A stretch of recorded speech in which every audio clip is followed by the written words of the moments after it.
এরই মধ্যে Harry Kane এক মৌসুমের সর্বোচ্চ গোলের তালিকায় ছাড়িয়ে গেছেন ক্রিস্টিয়ানো রোনালদোকে। সামনে শুধুই একজন, লিওনেল মেসি। 2011 থেকে 12 মৌসুমে ক্লাব ও জাতীয় দল মিলিয়ে আর্জেন্টাইন কিংবদন্তি এক মৌসুমে 69 ম্যাচে করেছিলেন 91 গোল। সে হিসাবে কেইনের ইংল্যান্ড জাতীয় দল সতীর্থ অ্যান্থনি গর্ডন কথাটা খারাপ বলেননি। গতকাল রাতে বিশ্বকাপের শেষ 32 দলের রাউন্ডে ডিআর কঙ্গোর বিপক্ষে জয়ের পর কেইনের প্রশংসা করতে গিয়ে গর্ডন বলেছেন, কেইন এমন এক মৌসুম কাটাচ্ছে যা শুধু সর্বকালের সেরা ফুটবলার লিওনেল মেসিই ছাড়িয়ে যেতে পেরেছেন। এ থেকেই বোঝা যায় তিনি কতটা উঁচু স্তরের ফুটবল খেলছেন। কেইন অবশ্য কাল যা করেছেন তাতে এমন প্রশংসাই প্রাপ্য।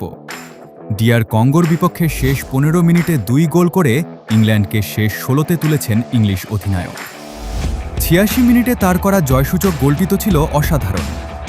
এই গোল নিয়ে গর্ডন বলেছেন, কেইন শটটি নেওয়ার সঙ্গে সঙ্গেই আমি জানতাম এটি গোল হতে যাচ্ছে। আমি তখনই উদ্যাপন শুরু করে দিয়েছিলাম। এই স্তরের যে কোনো খেলোয়াড়ই বল টপ কর্নারে পাঠিয়ে ভালো গোল করতে পারেন, কিন্তু কেইন কাজটি নিয়মিত করেন, এটাই বড় বিষয়। জোড়া গোলের পথে বিশ্বকাপে গোল সংখ্যায় পেলেকে ছাড়িয়ে গেছেন কেইন। পেলের 12 গোল ছাপিয়ে ইংলিশ অধিনায়কের গোল 13টি। এবারের আসরেও যৌথভাবে দ্বিতীয় সর্বোচ্চ গোলদাতাও কেইন। আর্লিং হালান্ডের মতো তার গোলও 5টি। 6টি করে নিয়ে শীর্ষে লিওনেল মেসি ও কিলিয়ান এমবাপ্পে। চলতি মৌসুমে কেইনের 72 গোল এসেছে মাত্র 62 ম্যাচে।